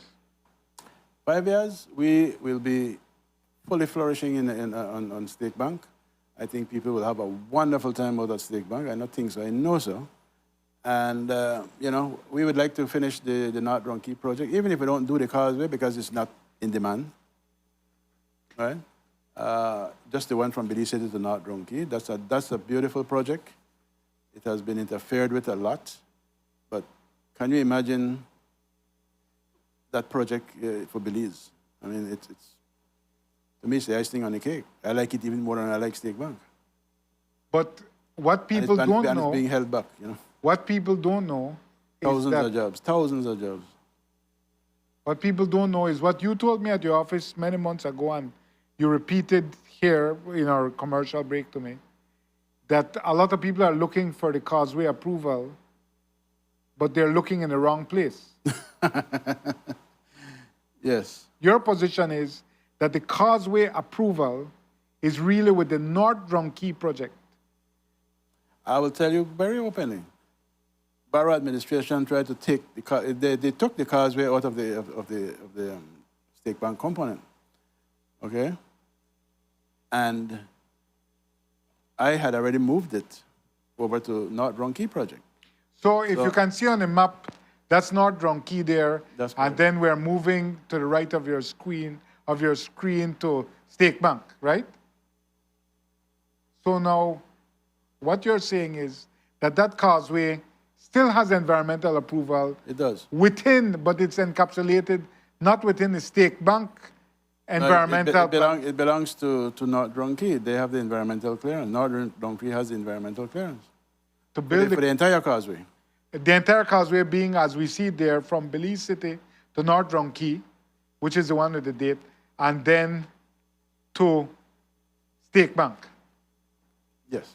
Those two causeways are within North Ronquillo. There's only one causeway belongs to North Ronquillo. It looked like two to me, Mike. No. Okay. They're joined at the hip. Mike, you know, there are people out there, your critics, who say that you have environmental fees close to $1 million that you haven't paid. No. That's that's bull. What happened is that during COVID, they didn't do any check. But when we get the invoicing, it's showing that during the COVID period, that they're charging us for that when it's just a mistake. I mean, so they need to correct that because they didn't do any they didn't do anything with it. In fact, we were on a go slow then. You know. So, but it's a point of dispute. They're claiming that mistake, you owe them, and they will correct it. They're not saying we owe them. They realize that it's a mistake. So there is acknowledgement. You're saying there is acknowledgement. You've discussed it with them. Yeah, because they didn't do any monitoring. They're charging us a monitoring fee, but they did no monitoring. Okay. So how can you charge me a monitoring fee if you did no monitoring? They couldn't monitor because then they won't go out there because of COVID. They charge me property tax every year, and my street not pay fee. 20 years. Oh, okay. That's how governments work. Yeah. Well, it's an oversight, no, but that's not an issue. Well, but you know, there are so many people out to undermine your project, right? Because why, Jules? Why do you think that is? I honestly, from my experience, I feel that people feel you aren't serious, even though so many tens of millions have been spent. We already put $100 million in the ground out at Steak Bank alone. But people are saying it's not your money, Mike. It's the most addictive thing on earth. OPM, other people's money. House money, on the other side. Right. That's what people are saying. That yes, money has been invested. But it's not Mike's money. I owe that money. Right? You go and borrow money to build a new house, and you can say, well, it's the bank money and not my money. You're going to lose your house. But, yeah, I'm saying that if the project does not get off the ground, they get the island. Yes, but it will get off the ground, and I have no fear with that. And that's my final question, Mike, as we close. It has to be a cause of much anxiety. When you see a thing like the definitive agreement, you said, then try to cut your throat. It's clear that there are attempts at this point at the highest level, and let's say people are operating in the best public interest. Let's not leave that. But saying that we need to solve this cruise tourism problem and Steak Bank is not the problem is already solved, Jules. The port is being built. Okay, the port is almost finished. The problem is solved. Why are they saying it's not solved? Why do they think it's not solved? Because you still don't have a pier. Oh, geez. If you go, you probably have pictures of that. the toughest part of the pier is to put the piles down. It's done. It's right there to be seen. Now it's just to assemble the concrete. Mike, I have to take as much out of you as possible. I have taken out. I think this is the most you'll probably talk in about 15 years, but I don't speak to you except once every 10 years Most or I so. speak in my office for the week. Exactly. Mike, what would you like to tell, members of the public, because so many people in the Belize district, particularly... See the piles there? In the Right. That's when we were out there in 2021. What would you say to people in the public who depend on cruise tourism for their livelihood? And what would you say to people in the government who are seeking urgently a cruise solution for Oasis-class vessels? Without being unkind. Oasis class is not an issue. You know, Oasis class will come to Belize anytime and park right in front of Stake Bank. Oasis has a different issue, right? It's where the doors are configured, the offloading and loading, that it needs a pair because you have to put special stepping and so for it to make them offload. It's just to me, it's an error in the design, but that's what they have. So it don't take the other ship. The other ships dock in here 5,000-6,000 people, and Machu then pull up there and offload them in a minute. James, can you pull up a picture of an Oasis-class vessel from somewhere in the internet so that we can appreciate how big it is? Yeah, and even so, it can still be tendered, but that's not what they want to do, but no problem. So somebody Oasis is passing by. So, but what are you saying to people in the government who think that... Oasis will dock right at Stake Bank. There is no issue with that. What would you say to people in the public or people who make their living off the cruise tourism sector and don't know where this is going to go because they see the government tending towards the southern Belize district? They see Mr. Ashcroft saying, he's a powerful man and a wealthy man, and then they see you. What would you say to give them comfort? I guarantee the people of Belize that we will finish this project. This project will work fine. It will work perfect. It's well designed. It's well engineered. It's my dream. It's my engineering. And I can tell you that between that and North Ronki, which I will have to end up doing, with or without the Causeway, they will have no issues. Okay? Carnival actually wants us to we have a staging area by mile 5, 17 acres of land we have there. This is what we use for materials moving in and out. Right. They want us to set up a facility there so that their people can go through there instead of the village. You mean the crew? Not the crew, the passengers. They're asking us to do that. I mean, they're okay with that. Really? Really. What would be the advantage of that, apart from being already out on the highway? That's an Oasis-class vessel, for those who don't know, and so it's really, really tall. You can't really appreciate it from the pictures, but... you can't really see the issue there, which is the doors. Right. Yeah.